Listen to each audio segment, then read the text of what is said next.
Salut à tous et bienvenue dans cette nouvelle vidéo. Aujourd'hui, nous allons parler des avancées majeures en intelligence artificielle de cette année 2022. L'IA est une technologie qui évolue rapidement et qui a de nombreuses applications dans de nombreux domaines. Cette année, nous avons vu de nombreux progrès dans des domaines aussi divers que la traduction automatique, l'expérience utilisateur, la robotique et bien d'autres encore. Dans cette vidéo, nous allons vous présenter les avancées les plus marquantes de cette année en IA et vous montrer comment elles peuvent avoir un impact positif sur notre vie quotidienne. Alors, prêt à découvrir toutes les possibilités offertes par l'IA en 2022 ? C'est parti. Alors avant d'aller plus loin, ce que vous venez d'écouter, ce n'est pas un script à moi, mais ça a été écrit par une IA, justement sortie en 2022, et ça a été écrit spécifiquement pour cette vidéo. Je lui ai demandé de rédiger l'introduction de cette vidéo. Alors rentrons dans la vidéo. On commence par justement ce qui est clairement au cœur de la recherche en machine learning actuellement, ce qu'on appelle les LLM, ou encore les Large Language Models, ou encore les modèles de langage géants. Ces modèles, ils ont la capacité de manipuler le langage naturel, donc le texte, d'une façon de plus en plus convaincante, et c'est justement un de ces modèles de langage, ChatGPT, qui a généré le script que vous avez entendu. Donc ces LLM, ça fait quand même quelques années qu'ils sont apparus, mais cette année 2022 est restée marquée par justement une attention particulièrement portée vers ce type de modèle. Alors petit rappel, les trois ingrédients fondamentaux et qui sont finalement assez simples pour construire un modèle de langage, les voici. Tout d'abord, il y a une certaine architecture, le transformer, qui est un type particulier de réseau de neurones. Il y a également la nécessité d'avoir beaucoup de données crues qui sont récoltées en masse et facilement sur Internet, donc des données textuelles qui viennent de forums, de sites web, etc.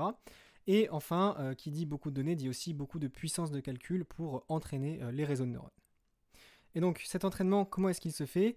Bien, en fait, pendant l'entraînement, l'algorithme va se spécialiser dans une tâche particulière qui est très simple, qui est de prédire le mot le plus probable qui suit une séquence de mots donnés. Et donc ça, il le fait grâce aux données d'Internet qu'il voit pendant l'entraînement.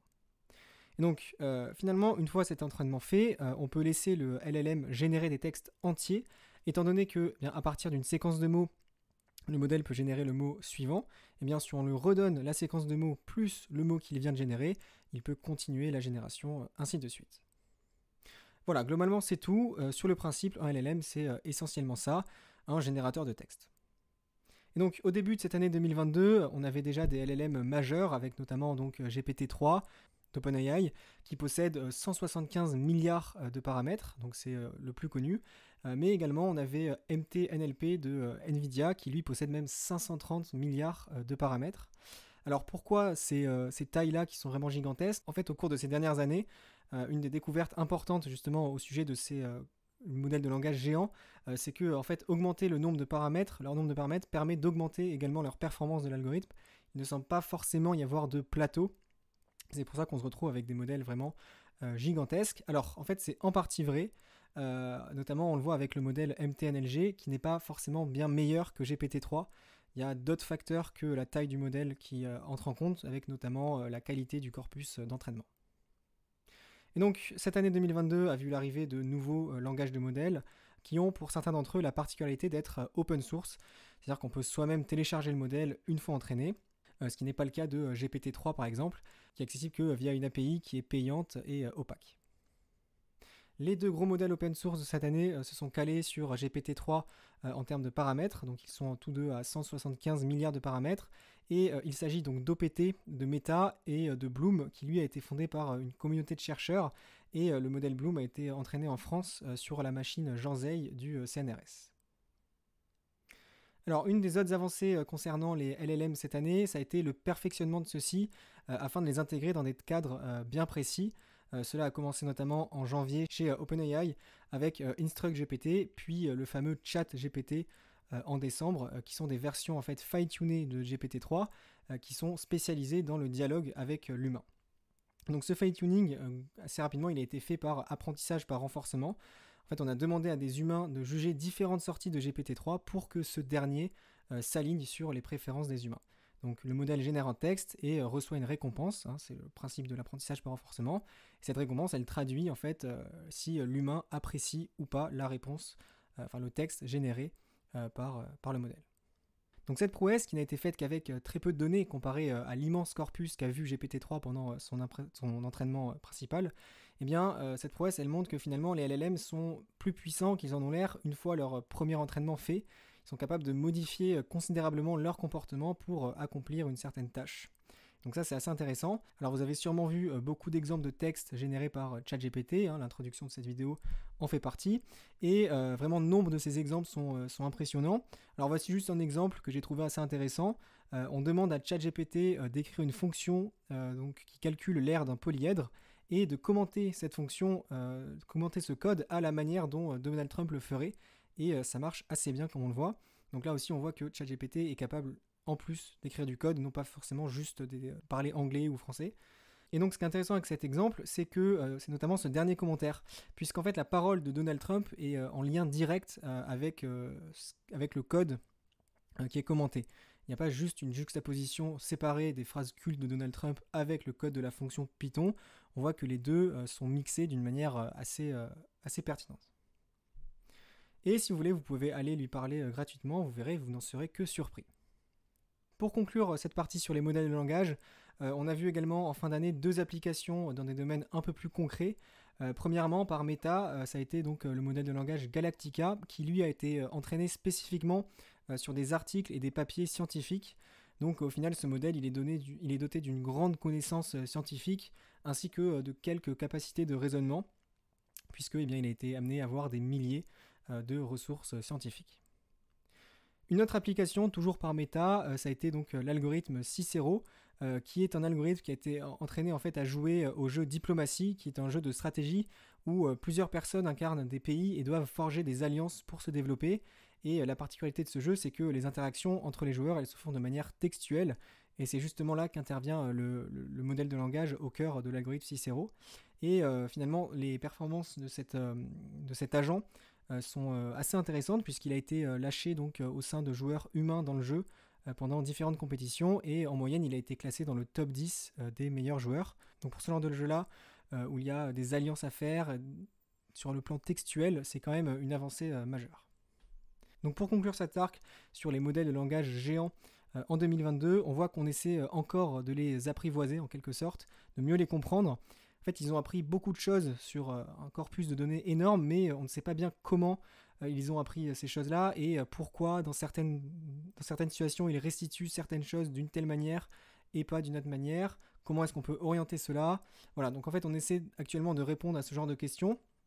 Une piste qui intéresse beaucoup actuellement, c'est essayer de faire résonner ces langages de modèles afin qu'ils ne donnent pas seulement un résultat qui est opaque, dont on ne sait pas comment ils sont arrivés à ce résultat-là, mais plutôt un raisonnement entier qui explique la provenance de ce résultat. Et une autre piste intéressante est celle de vouloir séparer au sein du modèle les connaissances apprises par un modèle de langage avec plutôt ses capacités à raisonner. Un autre sujet qui a suscité beaucoup d'attention cette année, que ce soit d'un point de vue recherche ou grand public, ça a été les modèles de diffusion, avec notamment DALL-E 2 et Stable Diffusion, des algorithmes capables de générer des images à partir d'une description textuelle. DALL-E 2 a été entraîné par OpenAI, donc n'est pas open source, tandis que Stable Diffusion, lui, est bien open source. Là aussi, je pense que vous avez vu beaucoup d'exemples d'images générées par ces modèles. En voici quelques autres. Vraiment, la créativité de ces modèles n'a aucune limite, et même la qualité des images produites est vraiment époustouflante. Là, par exemple, une personne a demandé à Stable Diffusion de créer des selfies de lui à différentes ères de notre histoire. Donc là, on voit que la qualité et la fidélité sont vraiment remarquables.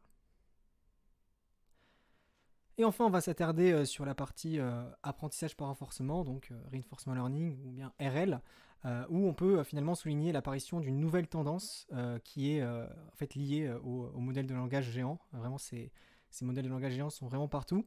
Et donc cette nouvelle tendance, elle consiste en fait à faire collaborer des LLM avec des agents d'apprentissage par renforcement pour leur faire accomplir des tâches complexes de haut niveau, c'est-à-dire des tâches qui se décomposent en beaucoup de petites tâches plus simples.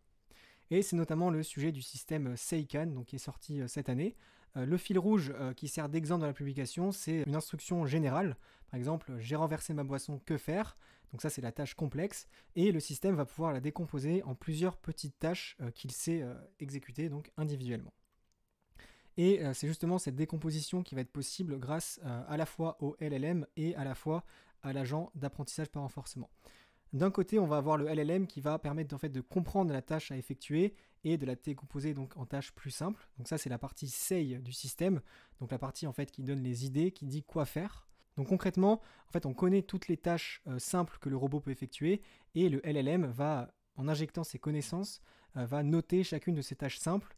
Donc la note détermine si oui ou non cette tâche permet de contribuer à la tâche globale demandée.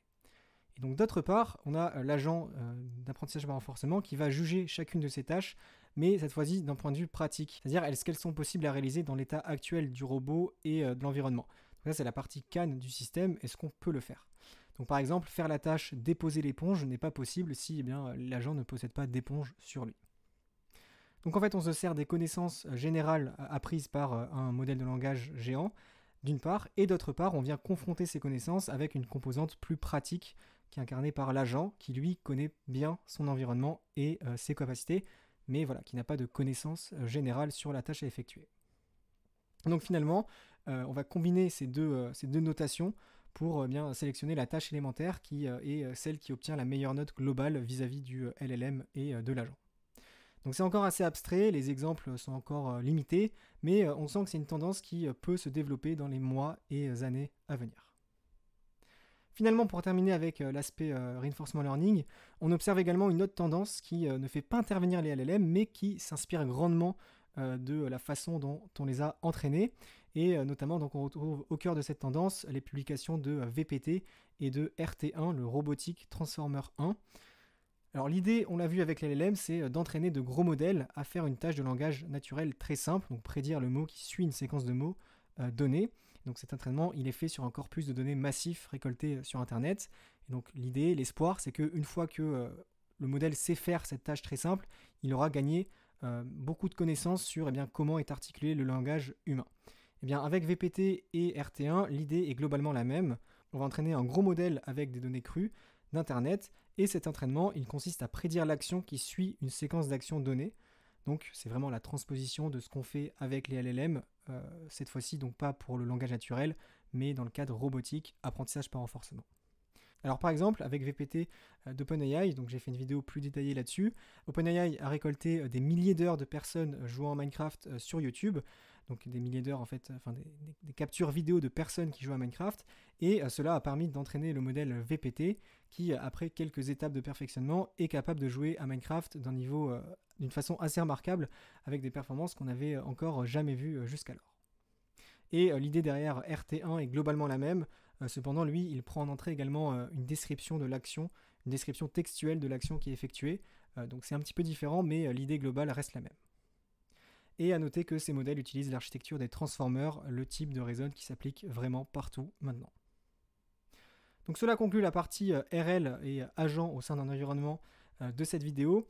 Donc pour résumer brièvement les tendances de cette année en machine learning, on observe qu'on reste sur l'idée d'avoir de modèles géants entraînés sur des données peu coûteuses, et c'est ensuite cet entraînement fait qu'on peut spécialiser ces modèles sur des tâches pratiques qu'on veut leur faire faire. Si jamais vous êtes intéressé à apprendre à comment ce genre de modèle fonctionne, si jamais vous êtes intéressé à même, pourquoi pas, reproduire, en tout cas conceptuellement, ce qui est fait dans les diverses publications de machine learning, je vous invite à faire un tour sur ma chaîne YouTube.